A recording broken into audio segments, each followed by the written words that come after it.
개장이 늦어진 전남 지역 해수욕장이 울상을 짓고 있습니다.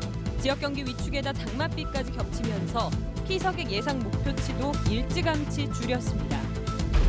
광주 전남 지역의 장맛비가 사흘째 오락가락하고 있습니다.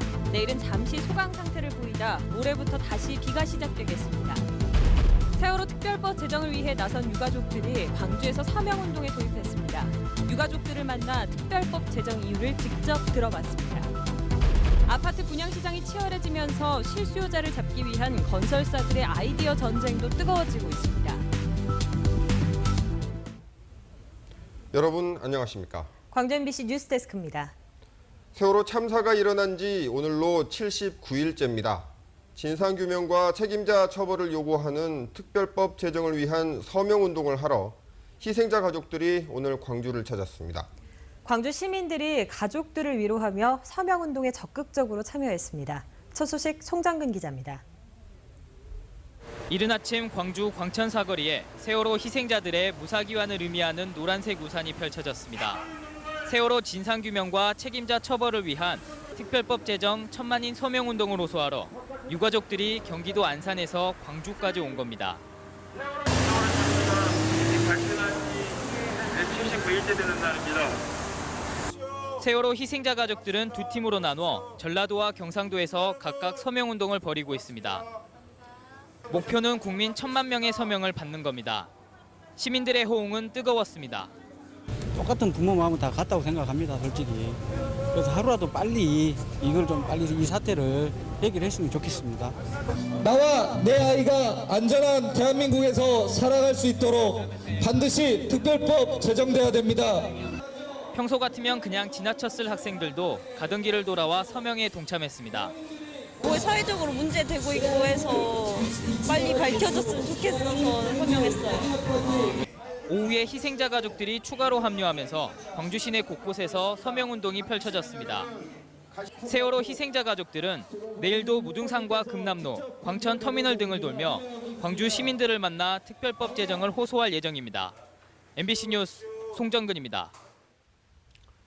네, 그럼 여기서 세월호 참사 촛불문화제가 열리고 있는 현장을 연결해서 희생자 가족들의 이야기를 좀 더 들어보겠습니다. 오늘 행사에는 세월호 희생자 가족들이 참석해서 의미를 더하고 있다고 합니다. 서명운동 현장을 취재했던 송정근 기자가 비엔날레 정문에 나가 있습니다. 송정근 기자, 소식 전해주시죠. 네, 조금 전 밤 8시부터 이곳 광주 비엔날레에서는 세월호 희생자들을 추모하고 진상규명을 촉구하는 촛불문화제가 진행 중에 있습니다. 매주 금요일마다 열리는 촛불문화제지만 오늘은 세월호 희생자 가족들이 참석해 의미가 남다른데요. 그럼 안산 단원고 2학년 조소우 학생의 부모님 조형문 씨를 모시고 이야기 나눠보겠습니다. 네, 아버님 안녕하세요. 네, 지금 힘드실 텐데 전국을 돌아다니면서 직접 서명운동 받고 계시잖아요. 서명운동 내용은 어떻습니까? 네. 안전한 대한민국, 성역 없는 철저한 진상조사를 하여 금쪽 같은 내 자식조차 지키지 못했던 무능한 아빠, 엄마였지만 우리 아이들의 희생이 헛되이 되지 않고 대한민국의 내 자식도 같은 아이들을 꼭 지켜주고 싶은 마음으로 이렇게 서명운동을 다니며 받고 있습니다. 네, 답변 감사합니다. 두 번째 질문 드리겠습니다. 그럼 시민들의 반응은 어떻습니까?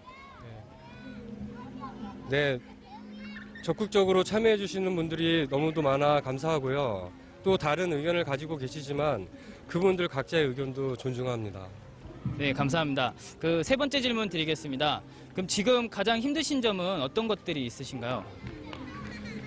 예, 저희 반에 허다윤 학생이 아직도 차디찬 바닷속에 있습니다. 다윤이 부모님 생각할 때마다 너무 아프고 가장 힘듭니다. 어서 빨리 아빠 엄마 품에 돌아와 주길 바라고요. 모든 실종자분들도 하루빨리 돌아와 주기를 바라고 또 바라고 있습니다. 네, 그럼 마지막 질문 드리겠습니다. 마지막으로 광주 시민분들에게 하시고 싶은 말씀이 있으시다면 어떤 것들이 있으신가요? 예, 오늘도 많은 관심을 가져주셔서 서명을 많이 받았는데요. 내일도 계속되니까 더 많은 관심과 협조 부탁드립니다. 네, 감사합니다. 예, 감사합니다. 네, 안전한 대한민국을 만들기 위해 세월호 참사 진상규명이 하루빨리 이루어지길 바라봅니다. 지금까지 광주 비엔날레 주차장에서 MBC 뉴스 송정근입니다. 세월호 참사로 기소된 세월호 원래 선장과 화물 하역업체 해운조합 관계자들에 대한 재판이 열린 가운데 이들도 자신들의 혐의를 부인했습니다. 광주지법은 업무상 과실치사 등의 혐의로 기소된 세월호 원래 선장 47살 신모 씨와 성혜진 해운의 해무팀장, 화물 하역업체인 우련통운 본부장과 해운조합 운항관리실장 등 6명에 대한 첫 재판을 열었습니다. 재판에서 신 씨는 자신은 입사한 지 얼마 안 된 보조 선장이고 원래 선장은 이준석 선장이라고 주장하며 혐의를 부인했고 나머지 피고인들도 과실이 없다고 주장했습니다. 세월호 참사 현장에서 근무하다 투신한 경찰관이 9일째 발견되지 않는 가운데 순직 처리가 검토되고 있습니다. 진도경찰서는 지난 26일 진도대교에서 투신한 진도경찰서 소속 김모경위를 찾기 위해 해경 경비정과 어선, 행정선 등을 동원하고 있지만 9일째 찾지 못하고 있다며 세월호 실종자 가족들의 요구대로 순직 처리를 검토하고 있다고 밝혔습니다. 하지만 현행법상 시신을 찾지 못한 실종자는 통상 5년이 지나야 사망자 신분으로 바뀔 수 있고 사망의 개연성이 확실하면 인정사망으로 처리할 수도 있지만 법원 절차를 거쳐야 해서 당장 김경위를 순직 처리하기는 쉽지 않은 상태입니다. 올 여름 피서객을 맞을 준비가 한창인 전남 지역 해수욕장들이 죄다 울상입니다. 예년보다 개장이 늦은 데다가 늦은 장마, 세월호 여파까지 겹쳤습니다. 양현승 기자가 보도합니다. 오는 12일 개장을 앞둔 한평의 돌머리 해수욕장입니다. 부대시설 정비를 마무리하고 손님 맞을 준비를 마쳤습니다. 그런데 걱정이 태산입니다. 이제 세월호가 또 그런 일도 있고 하다 보니까 또 늦장마다 하다 보니까 조금 아무래도 침체됐잖아요, 지금. 개장이 한 주 앞으로 다가온 무안 홀통해수욕장도 울상입니다. 무료 주차장에 야영장까지 정비했지만 찾는 발길은 신통치 않습니다. 작년 이맘때에는 사람이 좀 많았죠. 사람이 평일에도 많았는데 지금은 주말에만 좀 오는 것 같아요. 전남의 해수욕장은 12개 시군에 66곳. 지난해에는 6월 중하순부터 손님을 맞았었지만 올해는 대부분 늦어져 90% 이상이 이달에 개장합니다. 세월호 사고 여파로 지역 관광 경기가 크게 위축돼 있고 그나마도 늦은 개장으로 지난달 이른 무더위 대목은 이미 놓쳐버렸습니다. 더군다나 본격 피서철을 앞두고 늦은 장마까지 찾아왔습니다.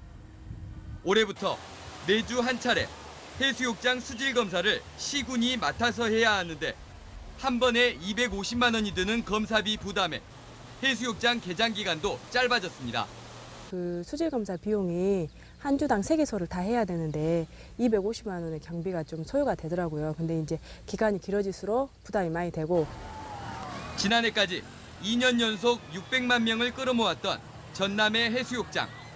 올해는 이딴 악재 속에 예년만 못할 거란 우려가 깊어지면서 시군마다 피서객 예상 목표치를 일찌감치 줄이고 있습니다.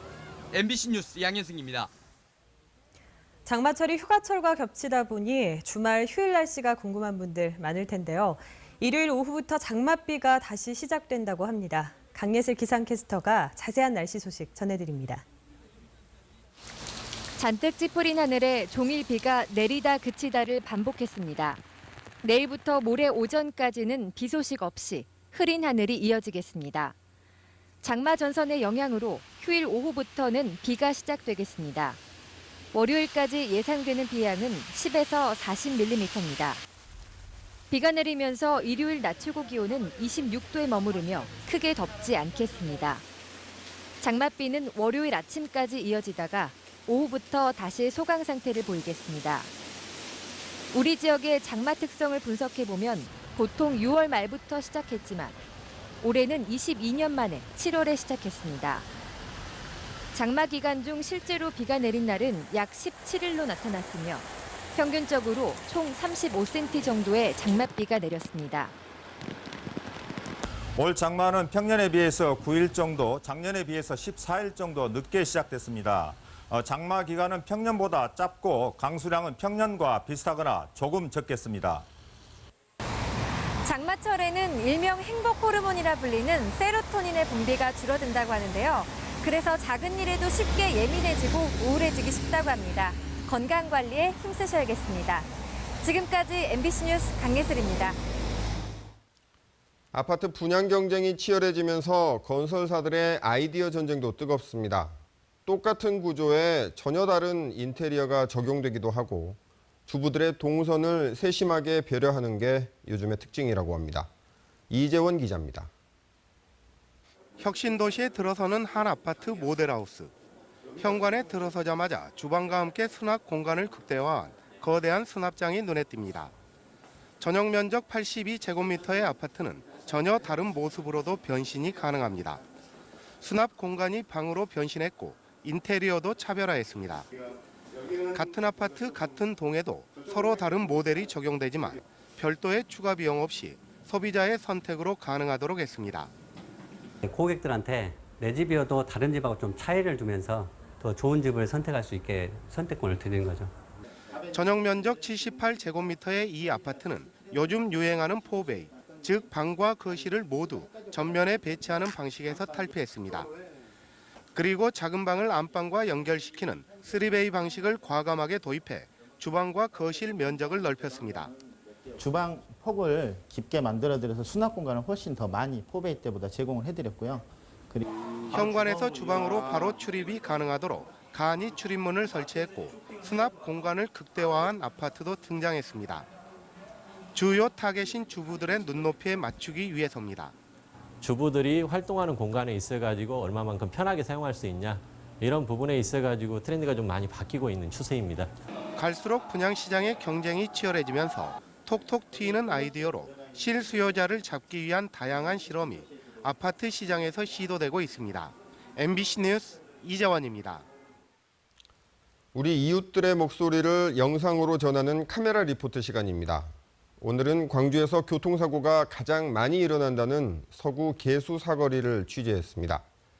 윤순진 기자가 취재를 하는 그 시각에도 교통사고가 일어났었다고 합니다.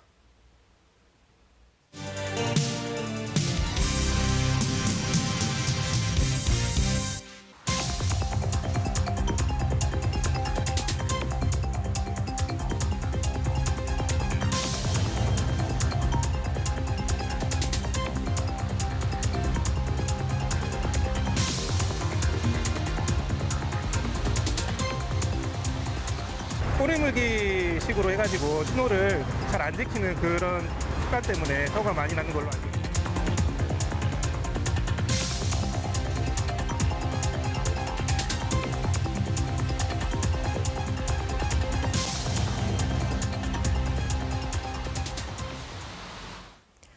민선 6기 들어 광주시가 경찰에 처음으로 압수수색을 받았습니다. 전남지방경찰청은 오늘 오전 3시간에 걸쳐 광주시 보건정책과를 압수수색해 요양병원 인허가 관련 자료를 확보했다고 밝혔습니다.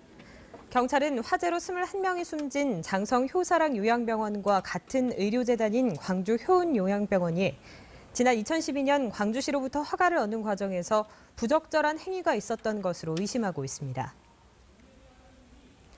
광주지법 형사 12부는 이낙연 후보 당내 경선 과정에서 당비 대납 혐의로 기소된 전남도의회 55살 노모 의원에 대해 징역 8월에 집행유예 1년을 선고했습니다. 또 이낙연 당시 국회의원 비서관인 47살 이모 씨에 대해선 징역 1년 6월에 실형을 선고했고 나머지 5명에게는 각각 징역 8월에서 1년을 선고하고 집행을 유예했습니다. 6.4 지방선거 당선자 가운데 직위 상실이나 당선 무효에 해당하는 형을 선고받은 사례는 이번이 처음인 것으로 알려졌습니다. 노 의원은 지난해 12월 당시 이낙연 후보를 돕기 위해 당원 1,000명의 당비 200만 원을 대납한 혐의로 기소됐습니다.